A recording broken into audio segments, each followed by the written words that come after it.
I just thought I decided to take a walk. The day became kind of beautiful. It was a little stormy yesterday, as you can see, but the winds were really intense. But this afternoon, winds mellowed out, and it just became beautiful like this. So I decided to take the camera along with me for a little walk. Wow, kind of pretty over there. Well, that's coal hills there. That little peak, I think that's all coal.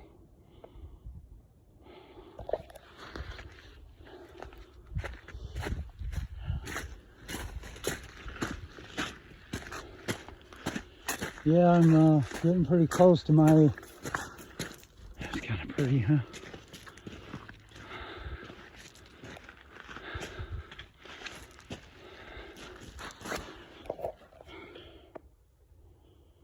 I love this part of PA. It's just so gorgeous. But to be honest with you, I like the eastern part even prettier. I think it's more prettier. I mean, I like the coal region around Mahanoy City, Frackville. Just a little outside of Hazleton I like. I don't like the town of Hazleton, but just outside of it is really extremely gorgeous country. Even like the Wilkes-Barre area, that's just gorgeous. But Wilkes-Barre sucks, Scranton sucks, Hazleton sucks, Harrisburg sucks. That's a good time to get your butt, get yourself killed in. Homeless people die in Harrisburg.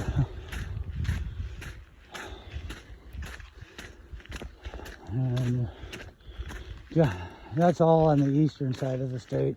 Reading sucks, York sucks, anything around Philly is horrible. Easton is bad. That's where Larry Holmes is from, Easton. It's a little town, it's just really rough. But the areas around those places are just gorgeous. Prettier than around here.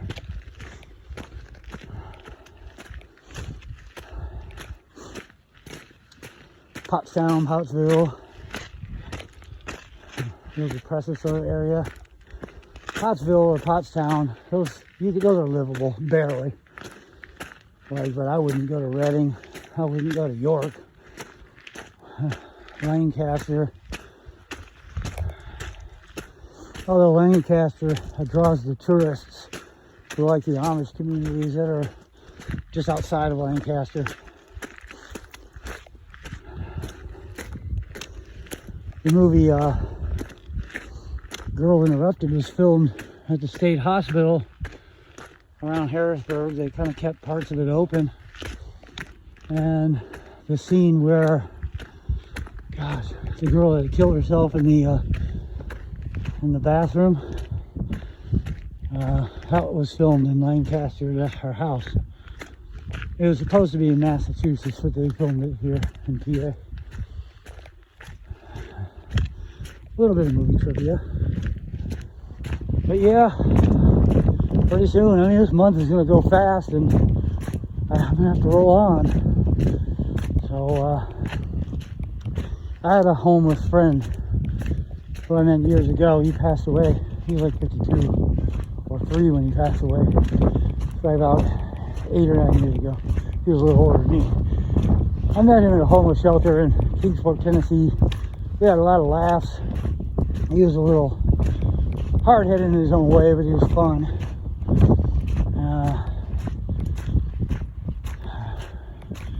I don't know how he died exactly. He just died one day. But we used to talk about when you've been somewhere for, if you're chronically homeless like me and him and I, both of us, nationwide traveler. He never rode a freight train. I was a little more of a freight. I used to hop a lot of freight. He never hopped a freight. He stayed mostly West Coast. I was mostly East Coast. I've been to every state, but I'm mostly, I like the eastern side of the country better overall. Although when I was younger, I had my romance with the West, and I explored it. I hitchhiked Highway 1, California, across the bay, you know, Golden Gate Bridge, and walked through the Tenderloin of San Francisco once, and oh wow, I was like, too much for me. And I hitchhiked down the Highway 1 through Big Sur, experimented with some drugs, you know, in Santa Cruz. I had a life, I'll tell you. Interesting. I mean, I think back over it, and I mean, I would do a lot of things over again, but I would do things differently. I mean, if I had a chance to, you know, go back and repair things and mend things, and of course there'd be a lot of mending and repairing and stuff. But I still have to say, since I made it, I don't know, pretty close to unscathed. I'm a little scratched and dented, but not too bad. For 53, whew, that's amazing.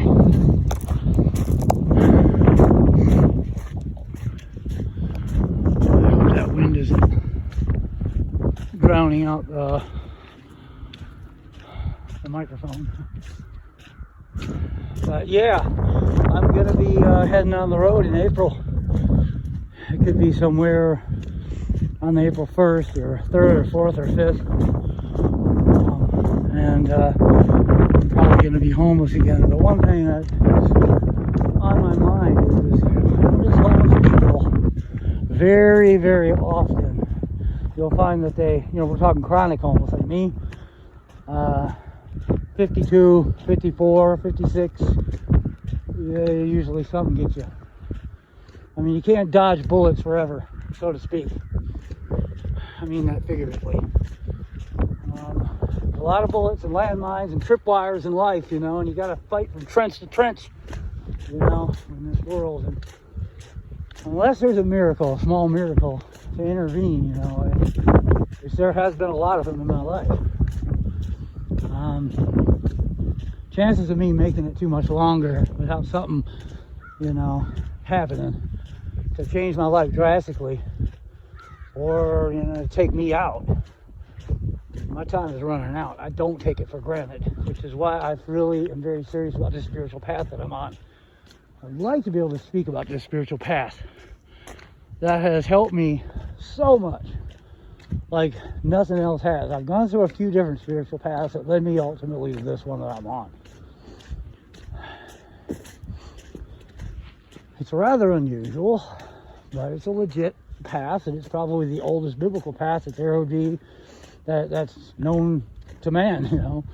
And it's the path that is affectionately referred to and conventionally referred to. The name doesn't mean anything. It doesn't have to be called this, but it's referred to as the Noahide. And it's the laws that were given to the nations before Israel became a nation. And Israel, obviously, they got much more complexities and much more mandates, and they have to do certain things, and there's far more required of them. And it's a deal or a deal breaker. When it comes to a Gentile like myself, like probably just about everybody listening, we only can find, we can dredge up even inside of our common sense the 7 Noahide laws. One is acknowledging God, but that can be, man is the only creature that can either acknowledge or affirm or deny that he has a maker. So the law is, you know, observed whether one believes it or not. So by somebody saying I'm an atheist, they're just denying it. And that's so everything that they do that's good, they attribute to their common sense or evolution. And a Noahide believes in his creator and believes that there actually is an essence in man, and that the world was created for his Torah and ultimately for the royal nation, Israel. But there's only 7 laws that are binding. 1, to believe in God. 2, not to blaspheme. And 3, no murder. 4, no sexual immorality. 5, no stealing. 6, set up courts of justice. And if there are no courts of justice, then you better be the justice. And 7,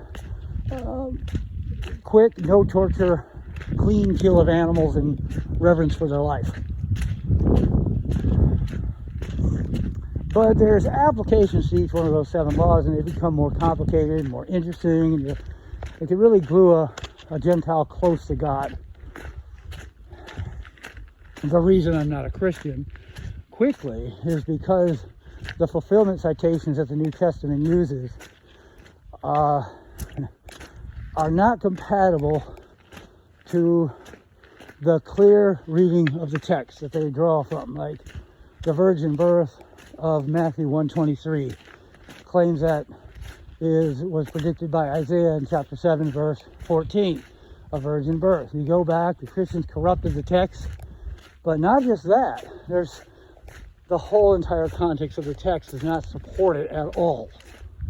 That's just one. They inappropriately use other verses in order to make Christianity a valid religion and stuff. So that's why I left Christianity, and it's a little hard to swallow anyway.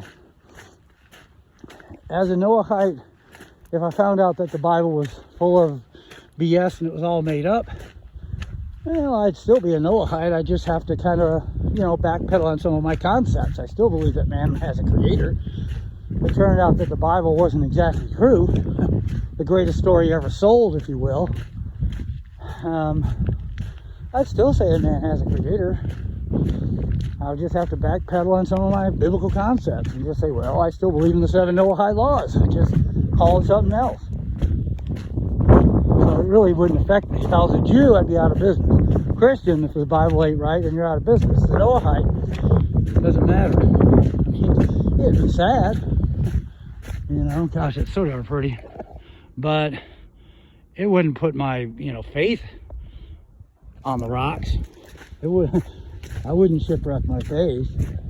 I just have to change the concepts around. I still believe. Well, anyways, with all that said, I'd like to talk about that someday on my YouTube channel. Anyways, it's just a beautiful day. I'm just having a talk and a walk and a talk on Noah Road. I'm thinking about the near future. Ooh, it's getting close for me to depart. Every time, after a person that's been chronically homeless stays around someplace for about 3, 4, 5 months, and then they have to leave, it's kind of a little scary, especially as they get older. It takes a while to get back into rhythm.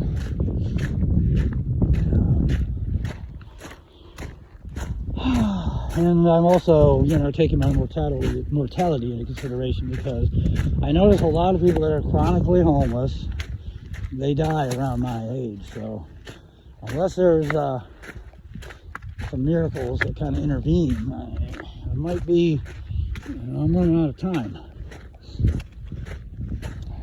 But I'm doing what I love, and I'm preparing myself for that day, that final journey. I have faith that I'm doing the right thing, and I think it's made the difference in my life. It's allowed me to attain to some kind of enlightenment, at least a low level of it, and I think I have attained some level of inner peace. So with that said, beautiful day, isn't it? Noah Road, over and out for now.